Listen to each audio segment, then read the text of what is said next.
The restaurant shimmered with the kind of quiet that only money could buy.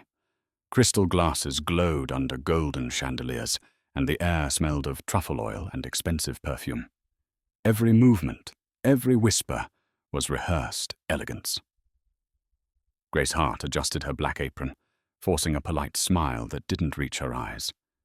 Her hands trembled just slightly as she set down a silver tray.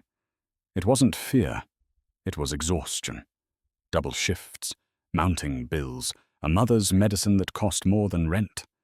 This was survival dressed as service. She checked the table numbers on her pad. Table 7, private booth, VIP. The host whispered, "That's Victor Dane. Be careful. He owns half this city." Grace blinked. She'd seen his name on headlines, always paired with words like empire or powerhouse, billionaire, ruthless, untouchable.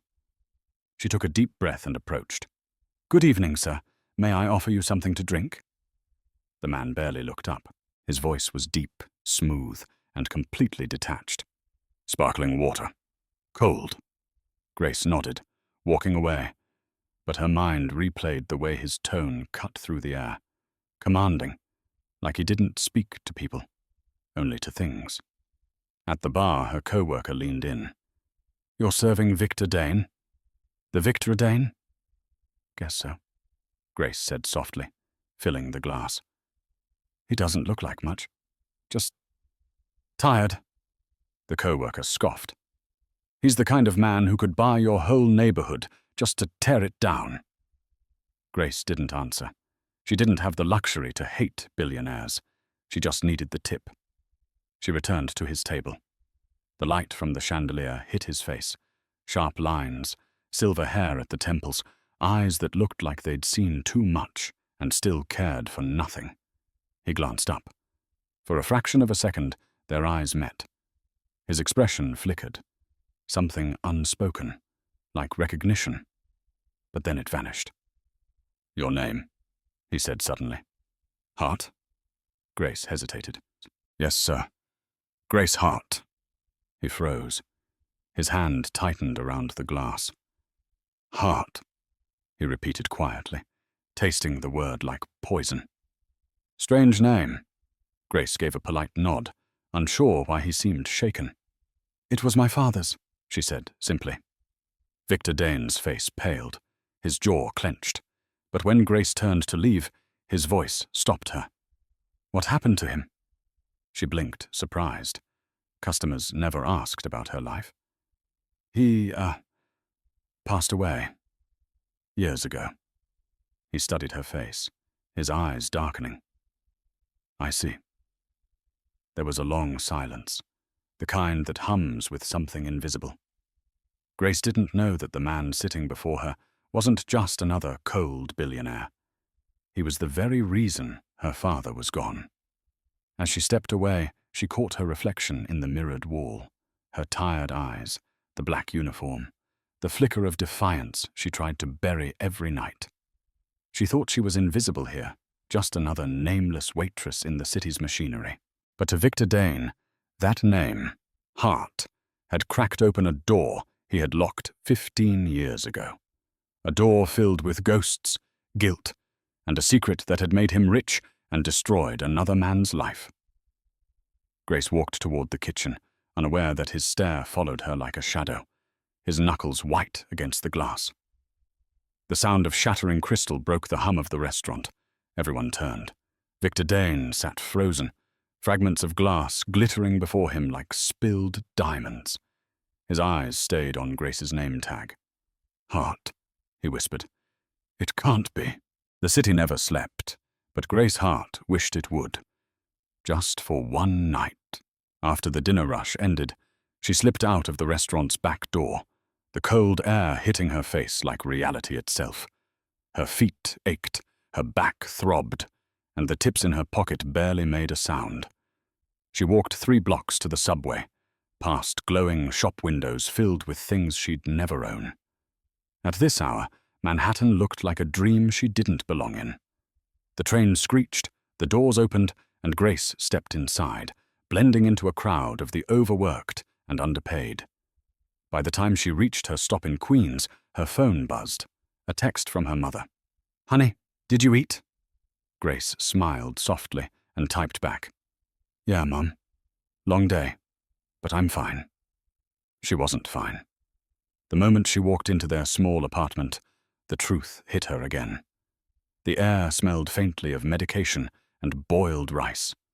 Her mother, Ruth, sat on the worn couch, her legs covered with a blanket. The TV flickered in the background, an old movie they'd both seen 100 times. "Hi, sweetheart," Ruth said weakly, her voice fragile but warm. Grace leaned down, kissed her forehead, and set her purse aside. "You're supposed to be resting, not waiting up. I can't sleep until I know you're home safe." Grace forced a grin. "Home safe, broke, and smelling like garlic butter. Same as every night."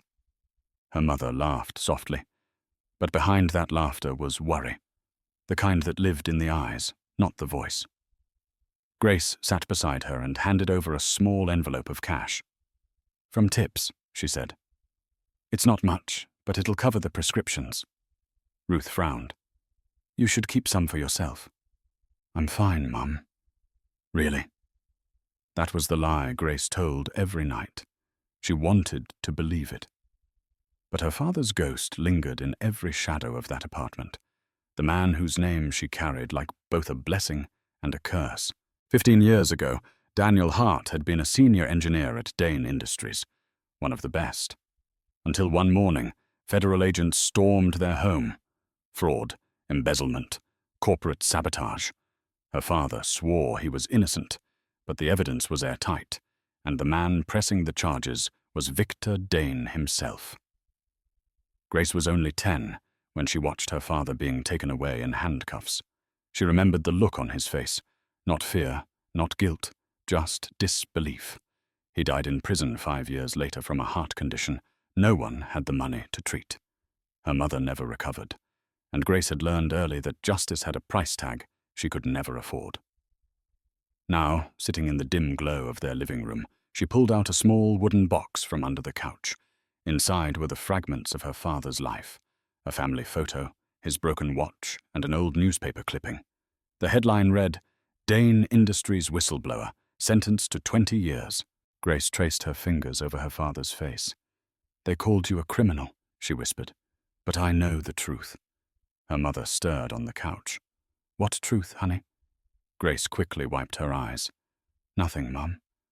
Just talking to Dad again." Ruth smiled faintly. "He'd be proud of you, you know. Still fighting." Grace looked toward the window, the city lights bleeding through the thin curtains like ghosts of ambition. "Yeah," she murmured. "Still fighting." Her phone buzzed again. A message from the restaurant manager. "Tomorrow night, VIP reservation. Table 7 again." Grace stared at the screen, her stomach tightening. The same man. The same icy stare.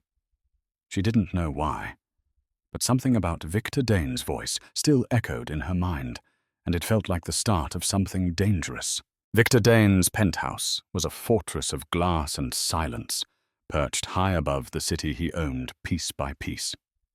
From his window, New York glittered like a living organism, thriving, pulsing, worshipping power. But to him, it was just noise. He stood in the dim light of his study, a glass of whiskey untouched in his hand. The city lights reflected off the rows of framed awards and photographs that lined the walls, testaments to decades of conquest. Deals, mergers, victories. Yet every success was built on the same foundation: control. Control was his religion. The man in the mirror, staring back at him, looked untouchable. Silver grey hair, jaw set like stone, eyes sharp and empty. But under the surface, the cracks ran deep. His reflection wasn't a man, it was armor. He placed the whiskey down, the ice melting untouched. Across his desk sat an open file, old, yellowed at the edges. It had a single name typed across the top: Daniel Hart. Victor exhaled, the sound sharp in the quiet. He hadn't looked at that file in 15 years. Not since the trial. Not since the day he signed the papers that sent a man to prison and buried the truth under layers of bureaucracy and shame. A voice echoed in his mind. Daniel's voice, the day they'd last spoken. "You're making a mistake, Victor. You're being set up." Victor had laughed back then. Cold, confident, certain. He'd trusted the evidence, the reports, the whispers from his own boardroom. He'd thought Daniel was just another man too weak to face his failures. But now he wasn't so sure. The memory of the waitress's voice haunted him. Grace Hart. The same eyes, the same tone. There was no denying it. She had her father's fire, the same defiant steadiness that used to make Victor's temper flare. He sat down heavily in his leather chair and opened the file again. Inside were photocopied documents, old statements, photos of blueprints from Dane Industries' failed satellite project, the project Daniel Hart had been accused of sabotaging. Victor flipped through the pages slowly until one detail made him stop cold. A signature. Not Daniel's. Someone else's. His brother's. Thomas Dane. He leaned back, eyes narrowing. "No," he muttered under his breath. "That's not possible." But it was there, clear as day. The hidden account, the shell company, the quiet transfers that disappeared right before the scandal broke. The evidence had always been there. He'd just never wanted to see it. The truth was an ugly thing, and Victor had spent a lifetime building walls high enough to keep it out. He rubbed his temples, the weight of it pressing down. If Daniel Hart had been innocent, then Victor Dane wasn't the hero of that story. He was the executioner. The thought made him sick. He turned toward the window again. Far below, the streets crawled with people chasing dreams, the same way Daniel had once chased his. And Victor, he had crushed those dreams with a single press release. He took a slow breath. "Grace Hart," he whispered, as if saying her name might make the guilt quieter. It didn't. A soft knock came from the door. His assistant, Nora, peeked in. "Sir, you're still up?" Victor straightened, mask back in place. "Just paperwork. Do you want me to cancel tomorrow's meeting?" He hesitated. "No," he said finally. "Leave it. I'll handle it." When she left, the silence returned, heavy, accusing. Victor stared down at Daniel Hart's photo one last time. Two men shaking hands at a construction site, 20 years younger, still believing the world was fair. He poured the whiskey into the sink and muttered, "God forgive me."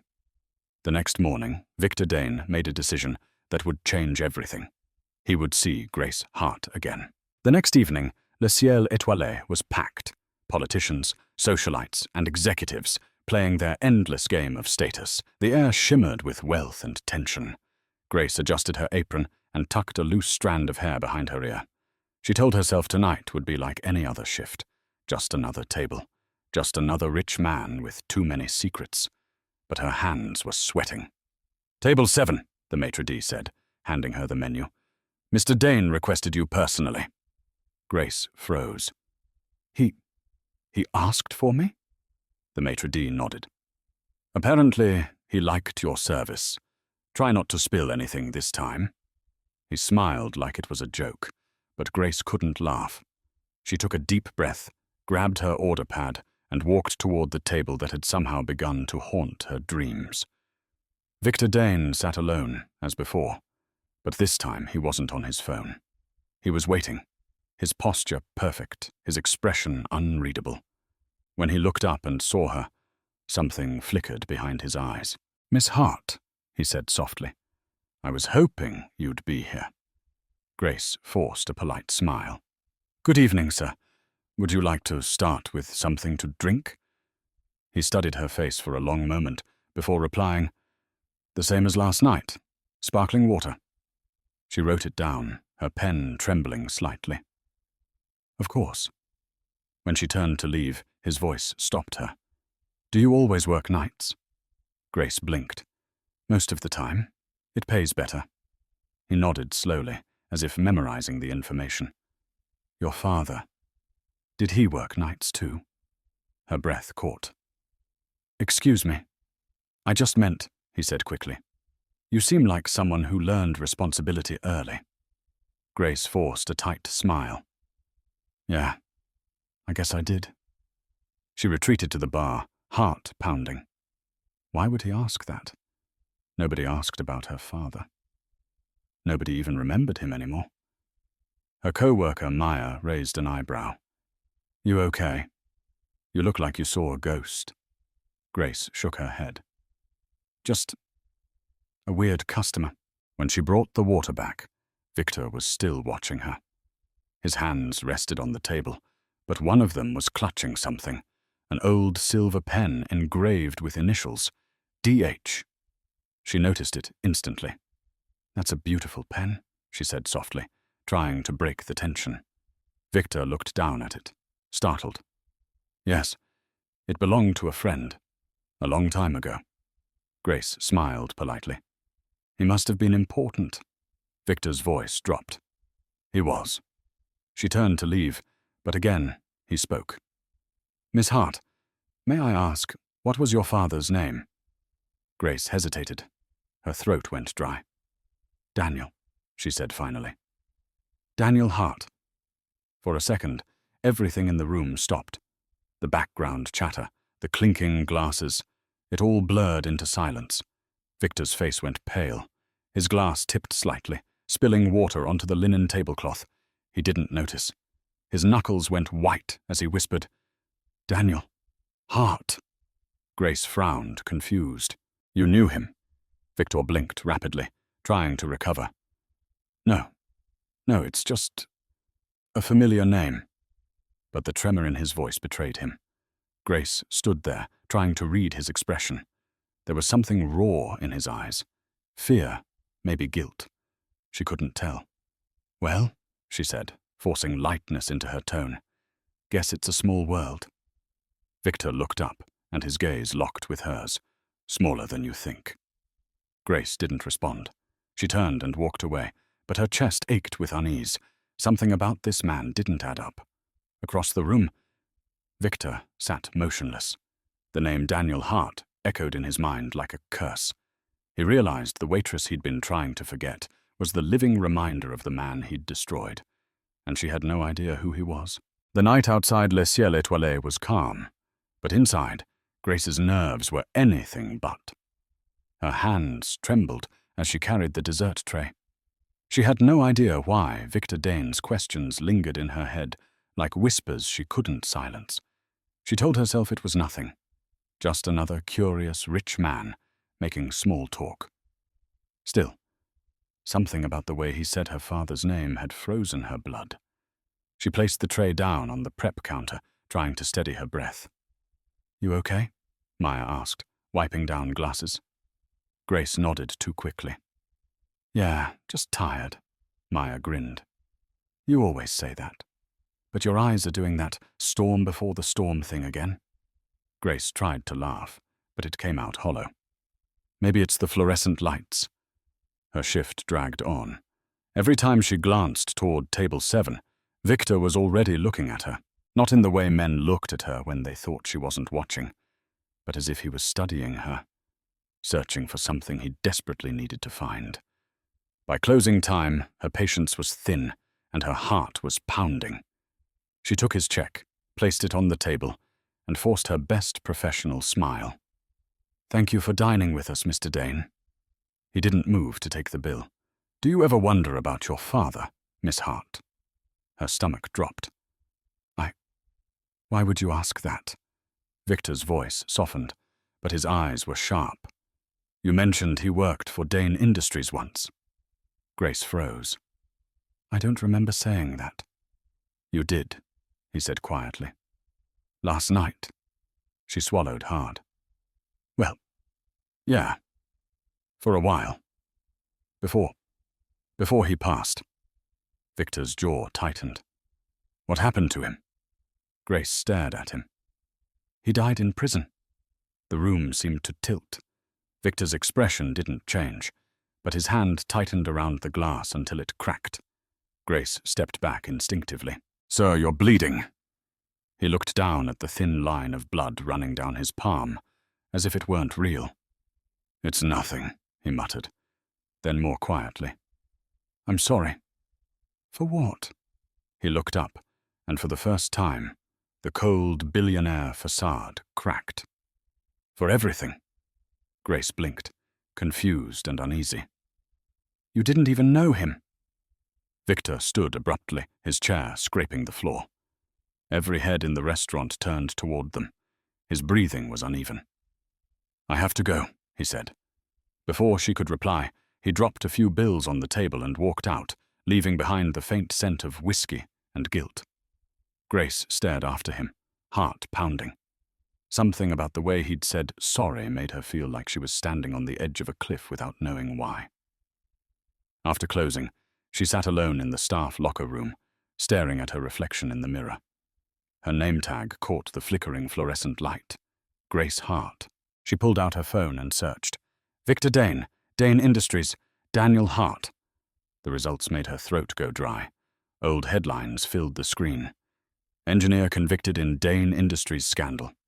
CEO Victor Dane leads corporate cleanup after betrayal." There it was, her father's name, her family's shame. And right beside it, the same man who'd been sitting in her section all week.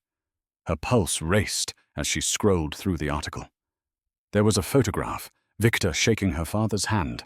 The caption read, "Partners turned rivals." Grace's breath hitched. Her fingers went numb. She whispered into the empty room, You're the one who destroyed him." Outside, the rain began to fall. Soft at first, then harder, drumming against the restaurant windows like an accusation. Grace didn't know what she was going to do next. But one thing was certain. She would see Victor Dane again. And this time, she wanted answers. Victor Dane sat alone in his office at 3 a.m, surrounded by silence and shadows. The city outside was asleep, but his mind refused to rest. On his desk lay an old, locked briefcase, one he hadn't touched in years. Inside it was the truth he had buried. He poured himself a drink and stared at the leather case as though it could stare back. The memory of Grace Hart's face wouldn't leave him. The same eyes, the same quiet fire. She was Daniel's daughter. There was no doubt now. He set the glass down, unlocked the briefcase and flipped it open. Papers yellowed with time. Reports, bank statements, testimonies. Everything connected to the scandal that had destroyed Daniel Hart. The smell of dust and guilt filled the room. He pulled out the original incident report, scanning the pages. The numbers didn't add up, literally. One of the financial logs had been altered. He knew the handwriting. His brother's. Thomas Dane, the golden child. The visionary who had convinced him to launch the satellite project that went down in flames. The same project Daniel Hart had overseen. The same project that ended with a courtroom and a coffin. Victor flipped through more pages, his pulse quickening. Every signature, every approval. Thomas had signed them off. Then, weeks later, disappeared to Europe under the guise of managing offshore assets. Victor had never questioned it back then. He was too busy saving the company's image and destroying a man's life to do it. A sick feeling rose in his chest. He pushed the file away, leaned back in his chair, and buried his face in his hands. "God, what have I done?" he whispered. His phone buzzed on the desk, the screen flashing with a name. Nora, assistant. He ignored it. Then it buzzed again. He picked up. "What is it?" His voice was rough, tired. "Sir," Nora said hesitantly, "you have a meeting in 5 hours. Should I—" "Cancel it. Cancel it. Sir, it's the board. I said cancel it." He hung up and stared at the window, where his reflection glared back at him. A man with blood on his hands wearing a $1,000 suit. For the first time in years, he felt something close to fear. He stood, grabbed his coat, and opened a drawer in the credenza. Inside was a small photograph. Daniel Hart at a construction site, wearing a hard hat and grinning, sunlight glinting off the frame. It was taken just weeks before everything went wrong. Victor's voice cracked as he said it out loud. "You trusted me, and I buried you." He shoved the file into a leather folder and slid it into his briefcase. He couldn't undo the past, but maybe he could face it. By dawn, he was back at his desk, his eyes red, his heart heavy. He began drafting a letter addressed to Grace Hart. The words came slowly, every sentence cutting deeper than the last. "Your father was not a criminal. I was." But he couldn't finish it. He stopped halfway through, folded the paper, and locked it in the same drawer with the photograph. Not yet. He wasn't ready to face her eyes, the eyes of the man he'd destroyed. The morning light crept across the office floor as the city came back to life. Victor sat there, hollow, staring at the mess of papers scattered before him. Somewhere across the river, Grace was waking up, still hating the name Dane. And Victor, for the first time, realized he deserved every ounce of that hatred. He didn't know it yet, but the next time they met, the truth he had uncovered tonight would explode in public, and there'd be no hiding behind his empire again. The morning after Victor Dane's strange behavior, Grace woke to the sound of rain tapping her window. Her eyes burned from lack of sleep. She hadn't stopped thinking about that name. Dane.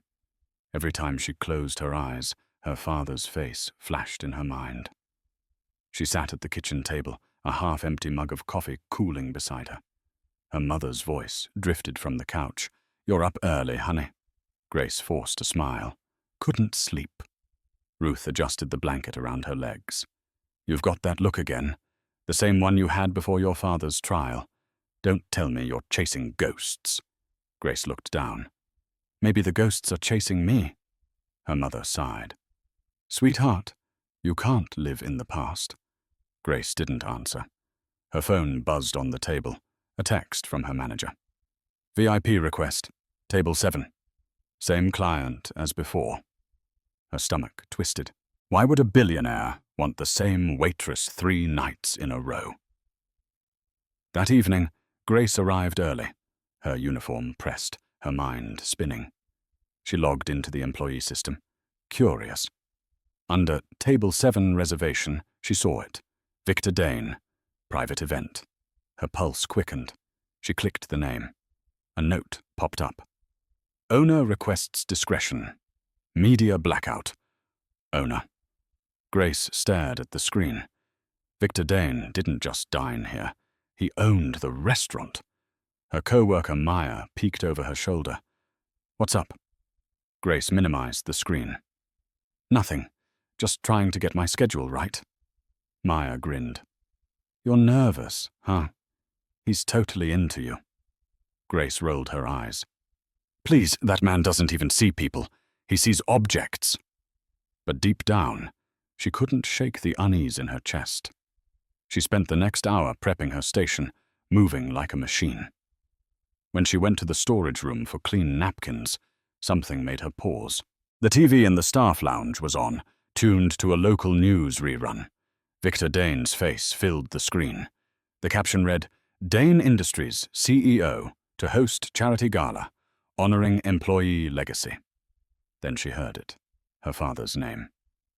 The late Daniel Hart, whose contributions to the company's early engineering projects remain part of Dane's success to this day, the reporter said. Grace froze, her heart thundering. She stepped closer. "What did you just say?" she whispered to the TV. The reporter continued. Though Hart's reputation was marred by Sandal, recent internal audits have revealed discrepancies suggesting he may not have been solely responsible. Grace's breath caught. Discrepancies. Someone had reopened the case. Maya poked her head in. "Hey, Grace, we need you on the floor!" Grace barely heard her. She grabbed her phone and started searching again. Articles, archives, anything about her father's case. One headline from that morning stopped her cold. Whistleblower's daughter seen working at Dane-owned restaurant. It wasn't a major outlet, just a gossip blog. But there was a blurry picture, her picture, carrying a tray, serving Victor Dane. Her legs went weak. Someone had leaked it, and now her father's name was trending again, for all the wrong reasons. She felt anger rising like fire in her throat. 15 years of shame, poverty, and whispered rumors, and now the man who'd ruined her father was smiling on television, pretending to honor his legacy. She slammed her locker shut, breathing hard. Maya flinched. "Whoa, what's going on?" Grace looked at her with a calmness that didn't match the storm inside her. "I'm done waiting for answers," she said. "If he wants me at his table again, he's going to get more than good service." Maya frowned. "Grace, what are you planning?" Grace grabbed her apron and tied it tight. "The truth. I'm planning the truth." And as she walked back toward the dining room, she made herself a silent promise. Victor Dane was going to look her in the eyes and finally tell her what he did to her father. The storm outside hadn't stopped all day. Lightning flashed through the glass windows of Le Ciel Étoilé, washing the restaurant in brief silver light. Grace stood near the entrance, her apron tied tight, her pulse louder than the rain. Table 7 was ready, white linens, polished silverware, and a silence thick enough to choke on. Victor Dane arrived exactly at 7. No entourage, no smile. Just the quiet gravity of a man walking toward judgment. His eyes found Grace immediately.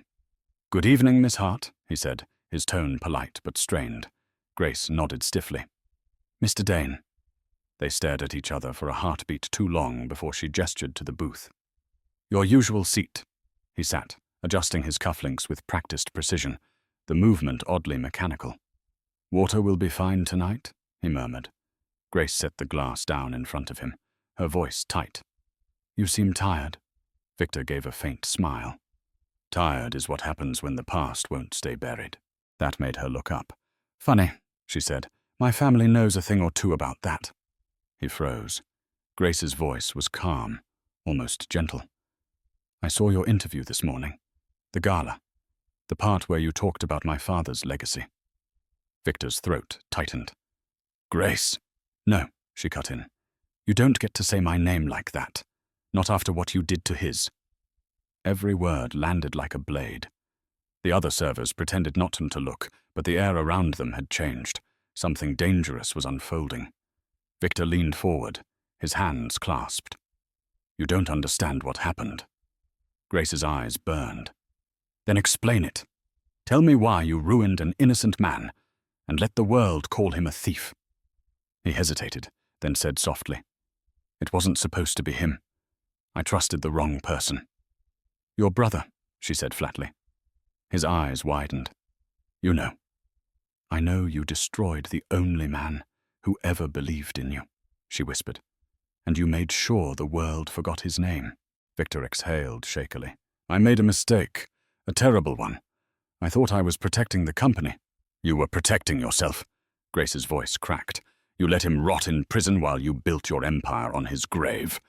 The words hit him harder than any courtroom sentence ever could. His composure wavered, the mask slipping. "You think I don't live with that?" he snapped. "Every day, I see his face when I close my eyes. Every headline, every success, it all feels like blood money." Grace leaned closer, her voice low and trembling. "Then why are you still hiding? Why not tell the truth?" Victor looked away, shame carving deep lines into his face. "Because the truth would destroy what's left of me." She laughed bitterly. "Good. Maybe it's time something did." The table between them was a battlefield now, one side built of rage, the other of regret. Victor whispered, "Grace, I'm sorry." She stared at him, searching for even a trace of sincerity. "You think sorry brings him back?" He didn't answer. The silence stretched. The storm outside grew louder, matching the chaos in her chest. Finally, she stood. "You want to honor his legacy? Tell the world what you did. Not for me. For him." Victor's lips parted, but no sound came out. His eyes glistened. "If I do, you'll never forgive me." Grace turned away. "You're right. I won't." But at least you'll finally be honest." She walked off, her footsteps echoing against the marble floor. Victor sat frozen, the untouched glass of water trembling in his hand. Then, with a hollow crash, it shattered on the table, the sound of a man's empire beginning to crack. The restaurant fell into a suffocating silence after Grace walked away. The shattered glass sparkled under the chandeliers, a mirror of Victor Dane's unraveling. His chest felt tight, each breath sharp and shallow. He pressed his palm against the table, the cold surface grounding him to a reality he suddenly hated. For 15 years, he had built his life on the illusion of control. Now, with a few words from a waitress, the daughter of the man he'd condemned, everything had cracked open. Grace didn't look back. She vanished through the kitchen doors, her hands shaking, her heart pounding so violently she thought it might burst. She leaned against the counter, trying to steady herself, trying to breathe. Maya appeared beside her, eyes wide. "What the hell happened out there? He looks like he saw a ghost." Grace wiped at her eyes, her voice breaking. "He is looking at a ghost." In the dining room, Victor tried to stand. His vision blurred, the edges of the world bending. Waiters whispered. A customer gasped. His knees buckled. "Sir, are you all right?" someone called, but the words were distant, muffled, like underwater echoes. He reached for his chest. Pain shot through him like lightning. He stumbled backward, hitting the floor hard. The sound of shattering plates and a woman's scream tore through the restaurant. Grace spun around. Her instincts took over. She pushed through the swinging doors and froze. Victor Dane, the man she'd spent her whole life hating, lay on the floor, gasping for air, his face pale and slick with sweat. "Call an ambulance!" she shouted. She dropped to her knees beside him, the fury in her veins colliding with something deeper. Fear. Victor looked up at her, his voice a whisper. "Grace, don't talk," she said quickly, pressing her hand against his trembling arm. "Help's coming." His eyes flickered, full of guilt, full of pain. "I tried to fix it," he breathed. "The file. I found it." Grace shook her head, tears blurring her vision. "You're not dying here. Not like this. Not before you tell the truth." He tried to smile, but it came out as a grimace. "You sound just like him." She froze. "Like who?" "Your father," Victor whispered. "He said that once, right before they took him away." Grace's chest tightened. "Stop talking," she said again, her voice trembling. "Save your strength." Sirens wailed in the distance. The other guests had cleared back, some filming, others whispering. The scene felt unreal, like the universe had decided to make her relive every wound she thought had healed. The paramedics rushed in, pushing her aside gently. She stood up, her hands covered in blood, her breath shaking. As they lifted him onto the stretcher, Victor reached for her wrist. His grip was surprisingly strong. "Grace," he rasped. "There's a letter. Top drawer. My office." She frowned, confused. "What?" But he was already fading, his voice a ghost. "Your father was innocent." Her heart stopped. "What did you say?" But the paramedics were shouting now, pushing through the doors, loading him into the ambulance. The rain outside poured harder, soaking everything. Grace followed them out into the street, her shoes splashing through puddles. The ambulance doors slammed shut. Red lights painted the night in pulses of chaos. Maya appeared behind her, breathless. "Grace, what did he say?" Grace stared at the ambulance as it sped away. "He said my father was innocent." Maya blinked. "You believe him?" Grace's jaw tightened. "I don't know, but I'm going to find out." Thunder cracked above them, and for a moment the sky and her soul seemed to break open together. Because if Victor Dane was telling the truth, then everything Grace thought she knew about her father's death and her own life was about to change forever. The hospital smelled like antiseptic and bad coffee. The fluorescent lights hummed faintly, throwing cold shadows over everything. Grace sat in a plastic chair outside the emergency room, her wet uniform clinging to her skin. Her fingers wouldn't stop shaking. She kept replaying it, Victor Dane's body hitting the floor, his voice breaking as he said her father's name. The sound was burned into her mind. A nurse appeared, holding a clipboard. "You were with him when he collapsed?" Grace nodded. Her voice came out thin. I'm not family. Just someone who works for him." The nurse gave her a small, understanding look. "He's stable for now. Massive cardiac event. They're moving him to a private room."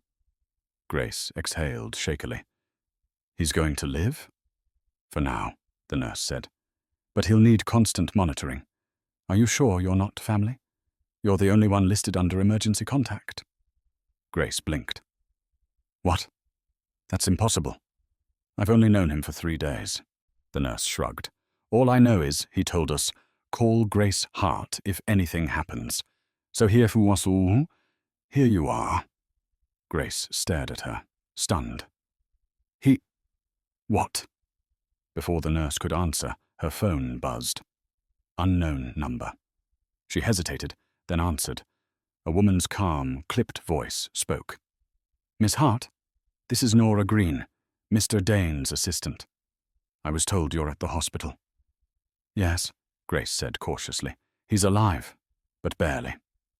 "I'll be there shortly," Nora replied. "He has something he wanted you to have if anything ever happened to him. Don't leave until I arrive." The line went dead. Grace sat there, staring at the wall. The man she'd spent her life hating had made her his contact. Why? Guilt? Manipulation? Some twisted final apology? The door to the recovery ward opened. She could see him now. Victor Dane, pale against the white sheets, oxygen tube under his nose, heart monitor beeping steadily.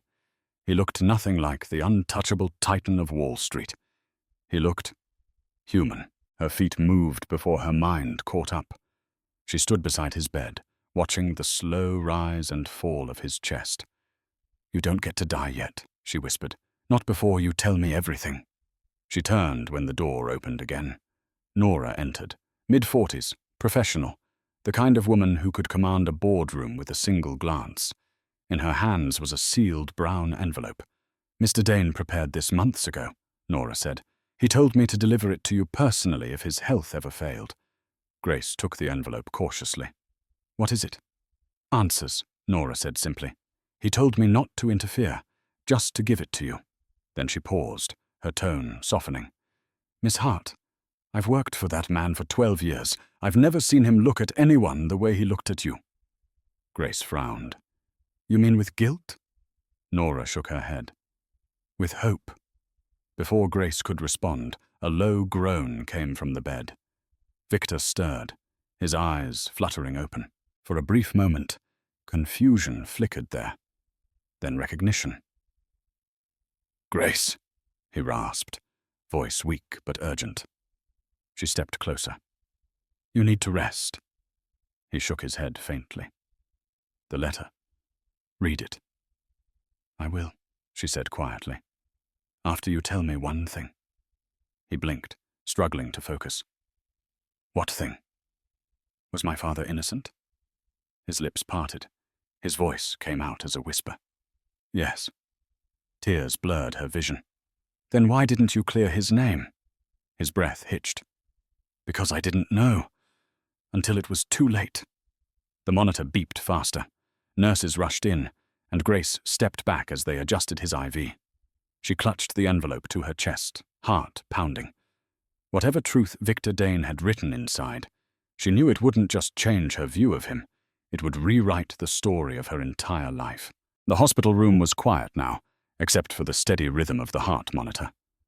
Victor Dane was asleep, his face drained of color, his breathing shallow but steady. Grace sat by the window, the sealed brown envelope heavy in her hands. Rain streaked the glass. Every drop felt like a clock tick, counting down to the moment she would tear it open. Maya had texted her 3 times, asking if she was okay. Grace didn't answer. She couldn't. She felt like her entire life was a house built on sand, and someone had finally pulled the foundation out from under her. Her fingers shook as she slid a nail under the flap of the envelope. Inside was a letter, handwritten, the ink slightly smudged in places. Victor's handwriting was bold but shaky, as if every word had cost him something. She began to read. Grace, if you are reading this, it means the truth has finally caught up to me. I spent years convincing myself that what I did to your father was necessary, that I was protecting the company, the employees, the investors. But what I was really protecting was my pride. Grace swallowed hard, her eyes scanning faster. Your father was the best man I ever knew. Loyal, brilliant, the kind of person who saw potential in everyone, even in me. When the project failed, I believed the evidence my brother gave me. I believed the lies because it was easier than admitting I'd failed. And because of that, I destroyed an innocent man. Her breath caught. She pressed the letter against her chest as if that could stop the ache inside. I learned the truth too late. Thomas falsified the financial records. He framed Daniel Hart to save himself. When I found out, he was already gone, hiding in Europe, living off the money he'd stolen. I could have gone public. I could have cleared your father's name. But I didn't, because I was a coward, because admitting the truth meant admitting that I'd built my empire on his ashes. Tears blurred the words. You have every right to hate me, Grace. I deserve it. But I also need you to know this. Your father never stopped believing in you. The night before his sentencing, he told me, my daughter will grow up stronger than both of us. He was right. Grace covered her mouth, a sob slipping out before she could stop it. In my office, there's a file. The original case documents. Use it. Do what I couldn't. Clear his name. Tell the truth. And if there's anything left of me worth forgiving, let it be this. I'm giving everything I have left to the Hart Foundation, a charity in your father's name. Maybe it's too little too late, but it's the only way I know how to say I'm sorry. Victor Dane. Grace folded the letter slowly, her tears staining the paper. For the first time, she didn't know what to feel. Anger and grief wrestled in her chest, tangled with something she didn't expect. Pity. She looked at Victor, asleep in his hospital bed, and whispered, you had everything. And somehow, you lost more than we ever did. Her phone buzzed again. This time, it wasn't Maya. It was an unknown number, with a single message. You don't know the whole story. Meet me tomorrow. 10 a.m. Dane Tower, 47th floor. Grace frowned, staring at the message. There was no name. She looked back at the sleeping billionaire, the man who'd taken her father's life apart, and might have just handed her the power to rebuild it. She didn't know who sent that message, but tomorrow she'd walk into his empire and find out just how deep the truth really went. The next morning, the city was drenched in fog. Grace stood outside the glass tower of Dane Industries, clutching the letter in one hand and her coffee in the other. Her stomach churned. The building loomed above her, sleek and cold, like the man who built it. She checked the message again. 10 a.m. Dane Tower, 47th floor. No name, no explanation. Security guards at the lobby entrance eyed her warily as she walked in. Can I help you, miss? One of them asked. I'm here for a meeting, Grace said, her voice steady despite the storm inside her. 47th floor. The guard scanned her ID, frowned, then nodded. You're on the list. The elevator ride felt endless. Every floor ding sounded like a heartbeat counting down to something inevitable. When the doors opened, she stepped into a marble hallway lined with portraits of corporate power. Victor Dane shaking hands with politicians, cutting ribbons, signing deals. The irony made her jaw tighten. At the end of the hall, a man waited. Mid-50s, expensive suit, silver cufflinks that glinted under the lights. He smiled like a snake that knew too much. Miss Hart, he said smoothly. I was wondering when you'd come. Grace narrowed her eyes. "Who are you?" He extended his hand. "Thomas Dane." The name hit her like a punch. Victor's brother. The man from the letter. She didn't take his hand. "You framed my father." Thomas chuckled softly. "That's such an ugly word. Let's call it business." Grace felt her pulse spike. "You ruined 3 Liffles and built an Emma on it. Why call me now?" He motioned toward the glass office behind him. "Because I think we can help each other." Against her better judgment, she followed him inside. The office was lavish but sterile, the kind of space designed to remind people how small they were. He poured 2 glasses of whiskey, offering one to her. "I don't drink with liars," she said flatly. He smirked. "Smart girl, just like your father." Her hands clenched into fists. "Don't you dare talk about him." Thomas leaned against the desk, unbothered. "I know Victor's been talking. I know he's found the files. That's a problem. For both of us." "Not for me," Grace shot back. "I'm going to expose everything." He tilted his head. "Really? And what happens then? You think the world will care about a dead engineer's name? The board will bury it. The media will spin it. You'll be painted as some desperate girl chasing sympathy." Grace's throat tightened, but she didn't back down. "I'll still tell the truth." He smiled coldly. "Then let me make you an offer." She stared at him. "An offer?" Thomas opened a drawer and slid a folder across the desk. Inside was a check. Her breath caught when she saw the amount. $5 million. "Take it," he said. "Walk away. Start over. Let the past stay buried." Grace looked up, disgusted. "You think you can buy my silence?" "I know I can," he said quietly. "Because that's what your father refused to do, and look what it cost him." She pushed the folder back across the desk. "My father died with his integrity. That's something you'll never understand." Thomas's eyes hardened. "Then you'd better pray Victor doesn't wake up, because if he does, he'll destroy you trying to save himself." Grace stood, shaking. "You're wrong. The only person Victor Dane's going to destroy is you." She turned and walked toward the elevator, her reflection flashing across the glass walls.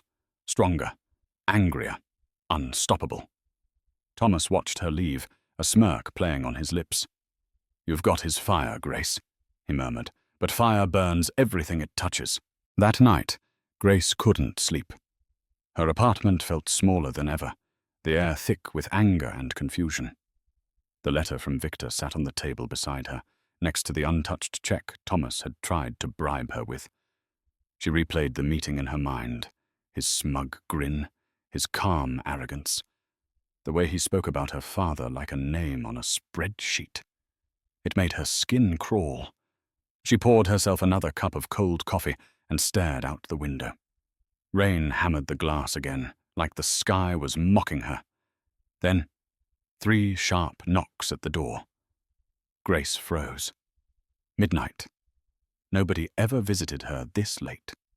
She hesitated, her hand hovering near her phone. "Who is it?" she called. A man's rough voice answered, "Someone who knew your father." Her heart stopped. She unlocked the door slowly, the chain still on. Standing in the hallway was an older man, unkempt, grey-bearded, eyes weary but kind. His coat was soaked through. "Who are you?" she demanded. "My name's Carl Benson," he said softly. "I served time with Daniel Hart." Grace opened the door wider, her breath catching. You were in prison with him?" Carl nodded. "We worked in the shop together. He talked about you every day." Her throat tightened. "He did?" "Wouldn't shut up about you," Carl said, smiling faintly. "Said you were the reason he kept breathing." Grace stepped aside. "Come in." He sat at her kitchen table, steam rising from the cup of coffee she handed him. His hands trembled slightly as he pulled a small, leather-bound notebook from his coat. "Your dad wanted this to reach you," he said, sliding it across the table. He gave it to me, a week before he died. Grace stared at it. The leather was worn, the edges torn, the initials DH barely visible on the cover. She opened it carefully. Inside were pages of sketches, equations, and notes. But one page was different. It listed names, dates, bank transfers, and a handwritten sentence that made her blood run cold. Thomas Dane orchestrated the theft. Victor trusted him. I have proof. Carl's voice was quiet. He was going to send that page to a journalist, but he never got the chance. Grace swallowed hard. Why didn't you bring this to the police? I tried, Carl said. No one cared. The Danes were too powerful. I was just another ex-con. He looked at her with sad eyes. But you, his daughter, you might finally make them listen. Grace ran her fingers over her father's handwriting. It felt alive, pulsing with truth and pain. Carl stood, pulling a small envelope from his pocket. That's an address in Brooklyn. A guy named Reed. He used to be an accountant for Dane Industries. He's the one who helped Thomas move the money. He's scared, but he'll talk if you show him that notebook. Grace took the envelope, her jaw tightening. Why are you helping me? Carl smiled faintly. Because your dad saved my life in there. He stopped a fight once that would have gotten me killed. Told me I owed him nothing. But I do. This is me paying it back. She nodded slowly. Thank you. Carl moved toward the door. Be careful, Grace. The Danes don't lose quietly. When he was gone, Grace sat at the table staring at her father's notebook. Her reflection mirrored faintly in the window. Outside, the rain finally stopped. The city lights flickered on the wet streets like tiny sparks of defiance. She opened the notebook again, tracing her father's final words, and for the first time in her life, Grace Hart wasn't just surviving. She was preparing for war. The next morning, the world looked sharper, colder. Grace stood outside the hospital again, the leather notebook clutched tight in her hand. Her father's handwriting had kept her up all night. Every line of it was proof that the man she'd loved, the man she'd lost, had told the truth. And now she was going to confront the one person who could make the world hear it. She found Victor Dane sitting upright in his hospital bed, weak but alert.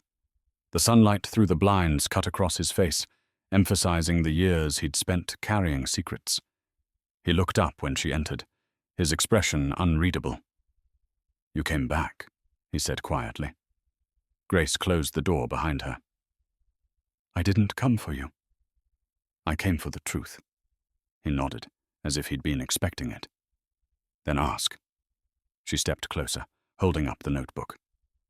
This is my father's. He wrote it before he died. He knew your brother framed him. Victor's eyes dropped to the notebook, and something inside him seemed to collapse. I know, he whispered. I found the evidence myself. Thomas was behind everything. Then why didn't you clear his name? Her voice trembled, raw and furious.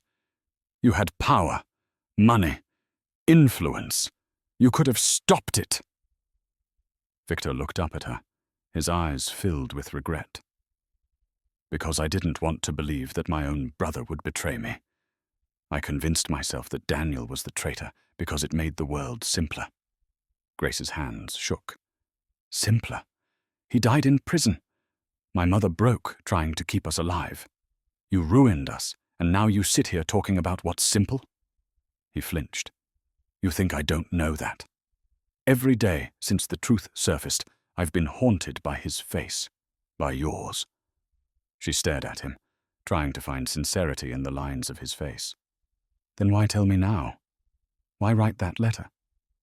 Victor exhaled slowly. Because I didn't want to die a liar. The silence stretched between them, heavy as stone. Grace's anger was cracking under the weight of grief. My father trusted you, she whispered. He thought of you as a friend. I know, Victor said, his voice breaking. And I betrayed him. That's something I'll never forgive myself for. He reached for the drawer beside his bed and pulled out a small USB drive. This has everything. The financial records, the internal emails, the offshore accounts. I gathered it all before I collapsed that night." Grace stared at it, afraid to touch it. "What is this supposed to do?" "It's proof," he said. "The kind your father never got the chance to show the world." She hesitated, then took it from his hand. Their fingers brushed. His skin was cold. "I want to fix this," he said softly. "Not just for him, but for you. I've already contacted my legal team. I'm going to testify publicly. Thomas will face trial, even if it kills what's left of my name." Grace blinked, stunned. "You're serious?" Victor nodded. "Daniel was my friend. I took everything from him. It's time I give something back." Tears welled in her eyes, but she refused to let them fall. "You can't give him back his life." "No," Victor said, "but I can give him justice." Grace turned away, swallowing hard. She didn't know whether to hate him or pity him. As she reached the door, his voice stopped her. "Grace, your father forgave me once, even when I didn't deserve it. I don't expect the same from you, but I hope someday you'll find peace." She looked back at him, this once untouchable billionaire now stripped down to nothing but guilt. "Peace doesn't come from forgiveness, Mr. Dane," she said softly. "It comes from truth." And for the first time, Victor Dane looked like a man ready to face it. 2 weeks later, the world finally started to pay attention. The story broke first on a local news network. New evidence emerges in 15-year-old Dane Industries scandal. Within hours, it was everywhere. National headlines, podcasts, late-night talk shows. The name Daniel Hart was no longer a footnote in a corporate scandal. It was the center of it. Grace sat in the front row of the courthouse, hands clasped tightly in her lap. Cameras flashed from behind the glass doors, reporters shouting questions. But she didn't care about any of that. The only thing that mattered was happening inside. At the defense table sat Thomas Dane, impeccably dressed, calm and cold. The man who had ruined her father's life. At the witness stand sat Victor, frail but determined, a man unrecognizable from the titan of industry he once was. His voice was quieter now, but his words struck like thunder. "I was wrong," Victor said, steady but trembling. "Daniel Hart was innocent. The evidence presented 15 years ago was fabricated by my brother, Thomas Dane." The courtroom gasped. Grace's pulse pounded. Victor continued. "I didn't see it then because I didn't want to. I let loyalty blind me, and because of that, a good man died in prison." Thomas's lawyer objected, but the judge silenced him. The tension in the room was electric. Grace could barely breathe. The prosecutor stepped forward. "Mr. Dane, do you have proof to support these claims?" Victor nodded toward Grace. She rose, her knees weak, and walked to the front, holding her father's notebook and the USB drive. Her voice wavered at first, but she found her strength in the memory of her father's smile. "My father wrote this before he died," she said, her tone clear, powerful. "It contains evidence he never got to share. Records, designs, even a note naming the real culprit. We also recovered financial documents from Mr. Victor Dane's office, linking Thomas Dane to the embezzlement." The prosecutor took the drive, holding it up. "Your father's truth will finally be heard, Miss Hart." As Grace stepped back, she caught Victor's gaze. He gave a small nod, an unspoken apology. Hours later, when the judge returned with the verdict, the courtroom held its breath. Based on the new evidence presented and the sworn testimony of Mr. Victor Dane, this court hereby exonerates Daniel Hart of all prior charges. His record is to be cleared posthumously. Grace closed her eyes. The tears came quietly this time. Tears not of grief, but release. Her mother, sitting beside her, squeezed her hand so tightly it hurt. "He's free now," Ruth whispered, voice trembling. Reporters swarmed as they left the courthouse, microphones in their faces, cameras flashing like fireworks. Someone shouted, "Grace, how does it feel to clear your father's name?" Grace stopped on the courthouse steps. "It feels like breathing again," she said simply. Behind her, security escorted Thomas Dane away in handcuffs. For once, his perfect composure cracked. He turned to glare at Victor, but Victor didn't look back. He just stared up at the courthouse columns, the weight of redemption settling on his shoulders. Later that evening, Grace found him sitting alone on a bench outside. The sunset painted the city in shades of gold and sorrow. "It's done," she said quietly. He nodded. "Yes, but not undone." Grace sat beside him. "You did the right thing." Victor gave a faint smile. "Your father always believed I would. Eventually." She looked at him, studying the lines on his face. "What will you do now?" He sighed. "Resign. I've transferred my assets to a charitable foundation, the Hart Foundation. Your father's name will build schools instead of boardrooms." Grace was silent for a moment, then whispered, "He'd like that?" Victor turned to her, eyes glassy but calm. "He'd be proud of you." As the sun dipped below the skyline, Grace realized something she'd never felt before. Justice didn't erase pain, but it made the world make sense again. The courthouse victory didn't feel like victory at all. The next few days were a blur of interviews, headlines, and sympathy from strangers. People congratulated Grace as if clearing her father's name erased 15 years of loss. It didn't. It only reminded her how much she'd already lost. By the third night, exhaustion gave way to emptiness. The cameras had moved on. The news cycle was chewing on the next scandal. But Grace couldn't sleep, couldn't eat, couldn't stop replaying her father's trial in her mind. The flashbulbs, the shouting, the way he'd looked back at her from behind the bars. At dawn, she grabbed her coat and walked. No destination, no plan. Just the sound of her own footsteps on the wet pavement. She ended up at the cemetery before she even realized where she was going. The morning mist clung to the grass, the world quiet except for distant city noise. She found her father's grave easily. She'd been there hundreds of times before. But this time, something was different. The headstone no longer felt like a monument to shame. It felt like a wound that had finally stopped bleeding. She knelt down, tracing her fingers over the carved name. Daniel Hart. "Hey, Dad," she whispered. Her voice cracked. "It's over. They cleared your name." She tried to smile, but it broke halfway through. "You were right about everything. About the truth coming out. About people eventually seeing who you really were." Her throat tightened. "I thought I'd feel happy when this day came. But it just hurts. Because you're not here to see it." The wind rustled through the trees, and for a moment she swore she could hear his laugh. The soft, warm sound that had filled their kitchen when she was a kid. She closed her eyes, tears spilling freely now. "Mom still talks to you, you know. Every night. She still thinks you can hear her.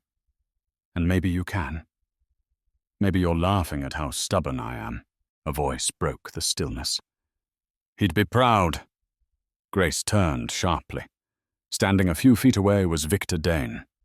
He looked older than ever. No suit, no guards, just a man holding a small bouquet of white lilies. "What are you doing here?" she asked, her tone sharp. "I came to pay my respects," he said softly, "and to apologize. Not as a CEO, just as me." She stood slowly, wiping her face. "You think showing up here fixes what you did?" "No," he said, shaking his head. "Nothing can fix it. But I had to say it. To him, to you. I ruined his life because I was afraid to ruin my own." Grace stared at him for a long moment. "You put my father in the ground, Mr. Dane. You can't erase that with flowers." Victor's eyes glistened. "I know. But these aren't for forgiveness. They're for truth. It's all I have left to give." He knelt and placed the lilies at the base of the stone. The gesture was small, almost pitiful, but somehow sincere.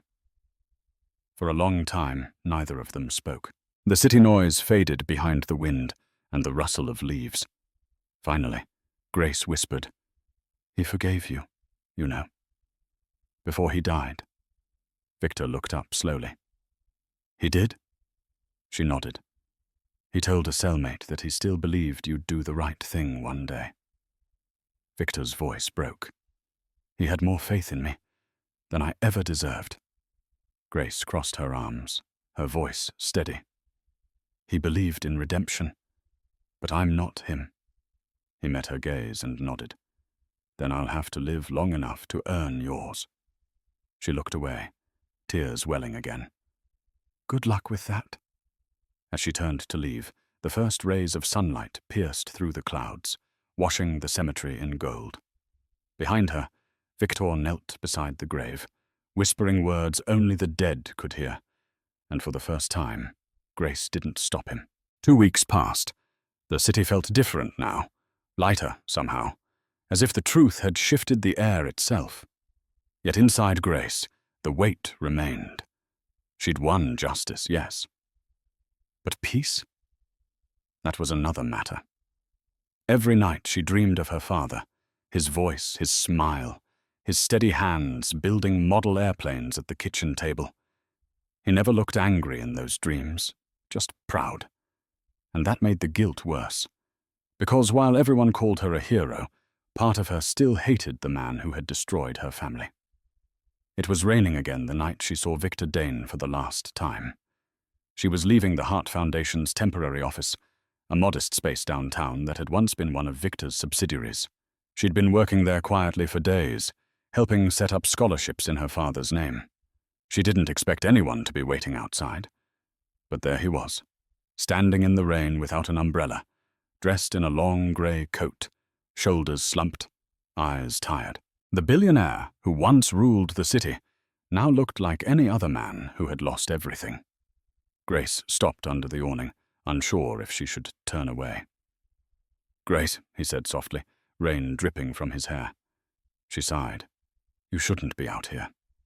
"I needed to see you," he said. "One last time." She crossed her arms, her voice calm but cold. "What do you want, Victor?" He hesitated, then stepped closer, his shoes splashing in a puddle. "To thank you, and to tell you I'm leaving." "Leaving?" He nodded. "The board forced me out completely. I sold my remaining shares. Everything I own will fund the Heart Foundation. The rest goes to charity. I have nothing left to give this city." Grace studied him carefully. "So you're running away?" He gave a faint, weary smile. "Maybe. Or maybe I'm finally letting go." Rain streaked between them, the sound filling the silence that words couldn't fix. Grace looked down. "You think any of that makes up for what you did?" "No," he said quietly. "Nothing ever could. But I don't want to die without doing something good with what I stole." She swallowed hard, fighting the swirl of anger and sorrow. "You could have done that years ago." He nodded. "You're right. But back then I didn't know what it meant to lose everything that mattered. Now I do." The rain grew heavier, running down her face like tears she refused to show. "Why tell me all this?" she asked. "Because you deserve to hear it," he said, "and because your father would have wanted me to." She froze. "Don't bring him into this." Victor stepped closer, his voice low but firm. "He forgave me, Grace. You said it yourself. He believed I could change. And because of you, I finally did." For a long moment, neither spoke. The city blurred behind sheets of rain. Grace's voice cracked when she finally answered. "I don't know if I can forgive you." He nodded slowly. "Then don't. Just live. That's all he ever wanted for you." Lightning flashed across the skyline, illuminating them both. For the first time, Grace saw the man not as a monster, but as a broken, hollow version of himself, drowning in the same guilt she'd been carrying for years. She took a slow breath, her voice barely a whisper. "I don't forgive you, Victor, but I don't hate you anymore." Something in his expression broke, a mixture of relief and sorrow so deep it almost hurt to look at. Then that's more mercy than I deserve, he said quietly. They stood in silence for a few seconds more, the rain washing over them like a baptism neither asked for, but both needed. Victor turned to leave. Grace called after him. "Where will you go?" He looked back, smiling faintly. "Somewhere quiet. Somewhere I can finally stop pretending to be powerful." And as he walked away into the storm, Grace felt something inside her finally loosen. The rain didn't feel cold anymore. It felt clean. Spring came early that year. The city thawed slowly, the ice melting from sidewalks and hearts alike.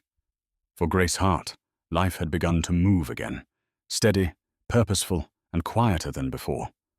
The Hart Foundation had grown faster than anyone expected. Donations poured in from people who had been inspired by her father's story. Engineers, teachers, even former employees from Dane Industries who'd finally found the courage to speak out. What started as a simple scholarship fund had become a full-fledged non-profit helping families of wrongfully convicted workers. Grace spent her mornings at the office, answering letters from students who'd received scholarships in her father's name. Every envelope was proof that something good had grown from decades of pain. "Ms. Hart," her assistant said one morning, knocking gently on her door, "someone dropped this off for you. No name." Grace took the small padded envelope and frowned. The handwriting on the front was neat, familiar.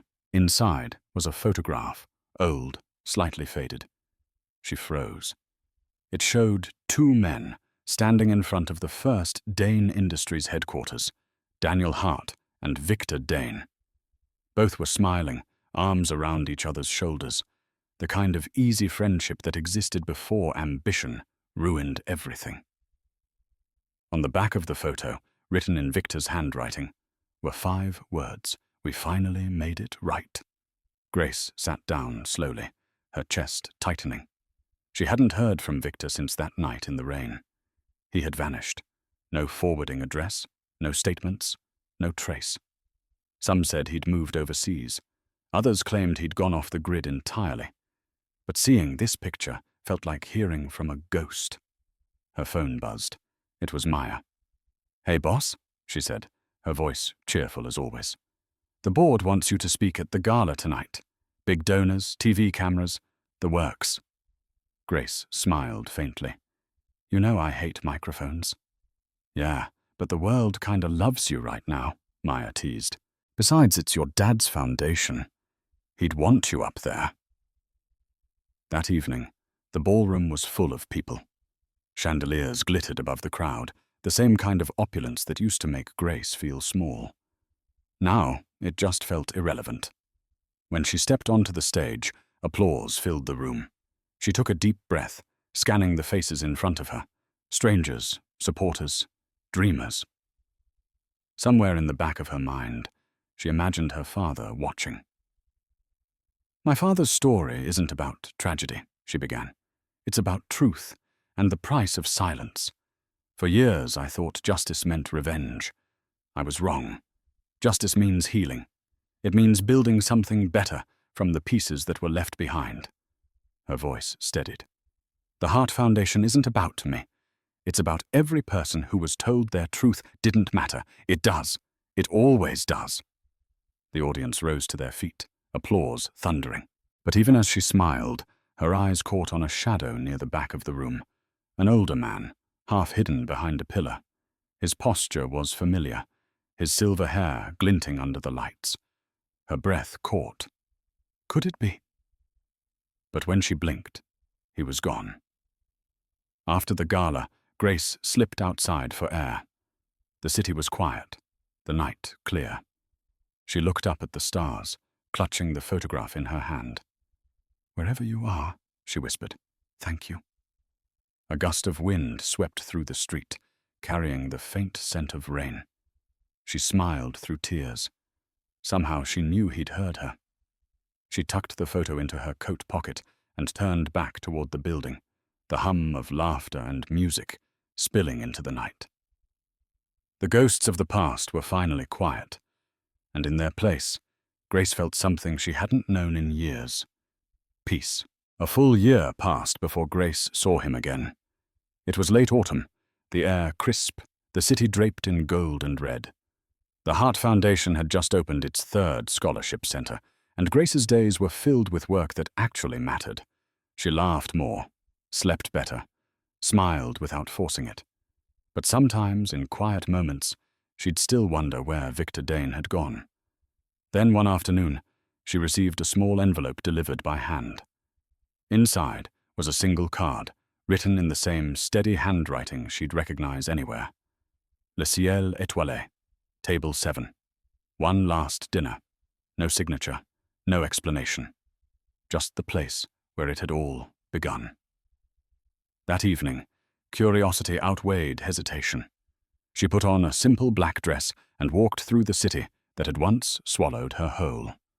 When she entered the restaurant, the host recognized her immediately. "Miss Hart," he said with a smile, "we've been expecting you." He led her to the back of the room, to the same booth where her life had changed. Victor Dane was already there. He looked smaller, thinner, the sharp edges of his face softened by time, and something gentler than guilt. Acceptance. Grace stopped a few feet from the table. "You shouldn't have called me here," she said quietly. He smiled faintly. "You're right, but I couldn't leave without saying goodbye." She sat slowly, her heart steady but cautious. "Where are you going?" "Somewhere peaceful," he said. "A little town in Maine. I bought a cabin near the water. No boardrooms, no headlines.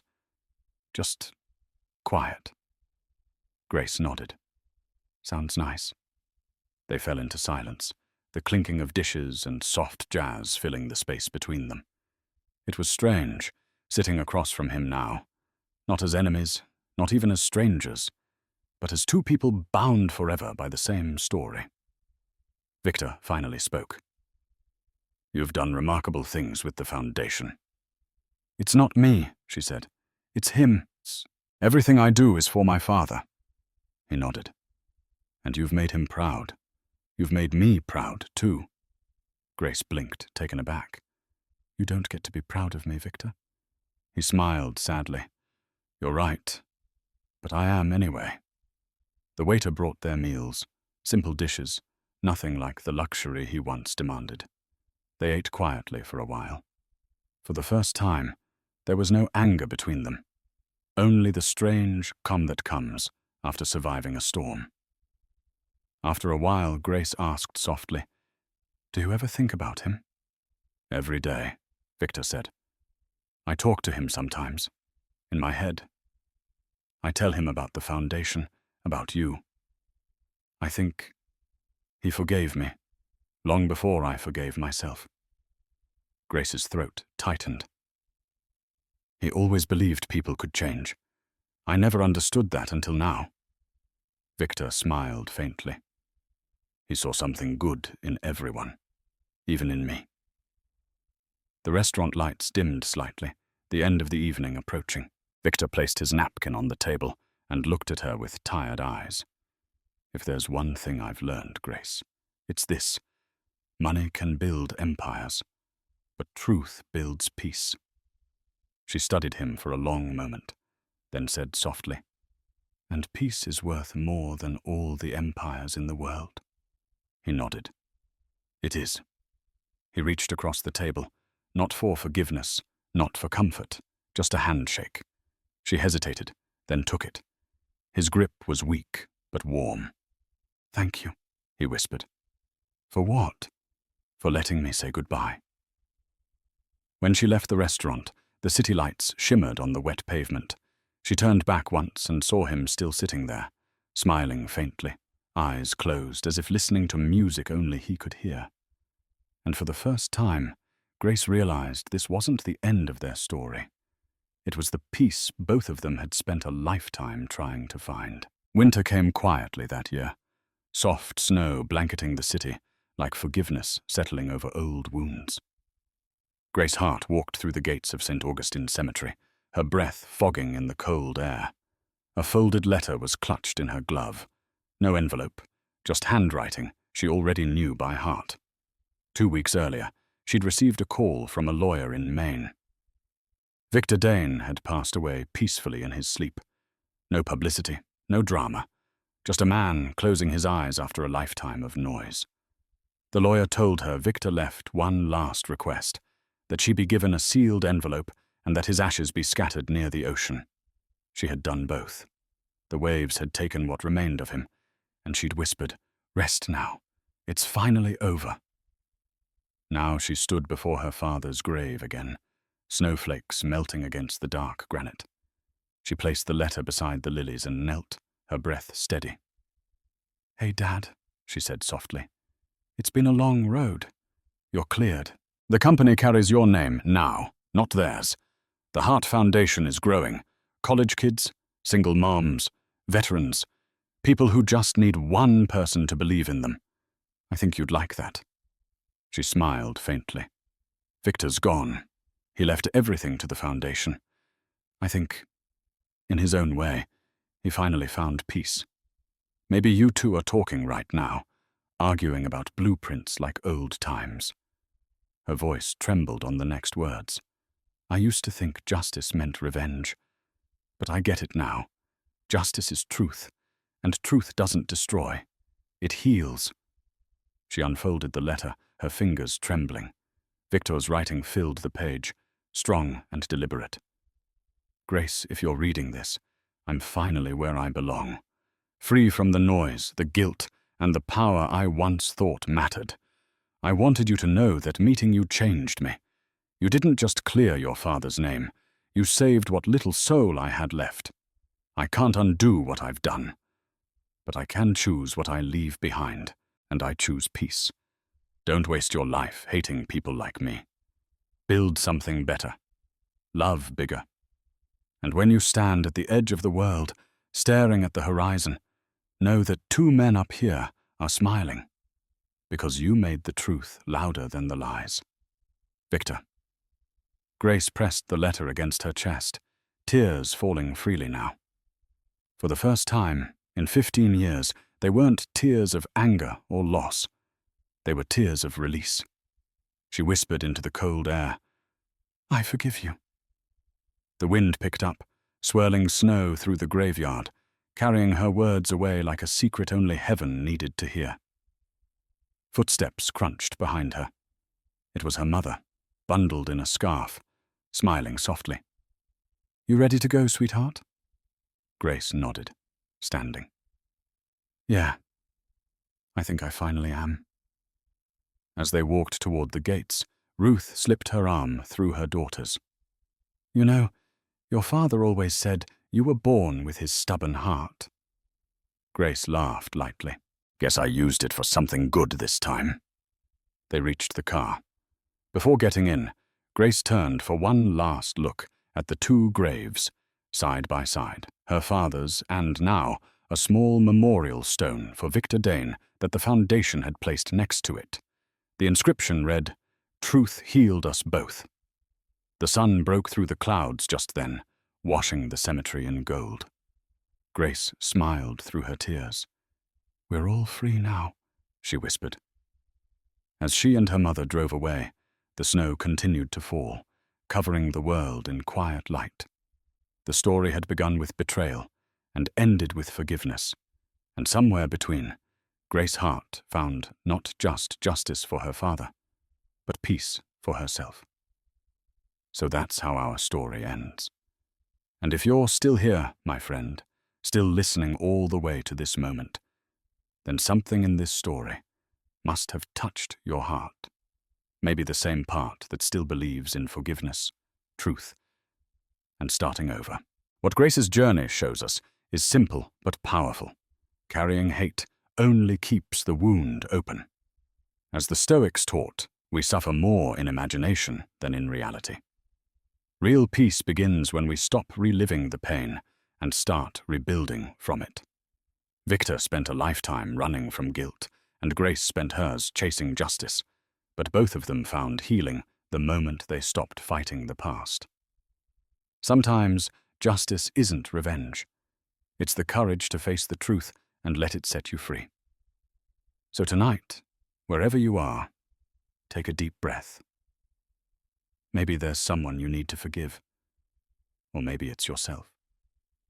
As Marcus Aurelius once said, the best revenge is not to be like your enemy.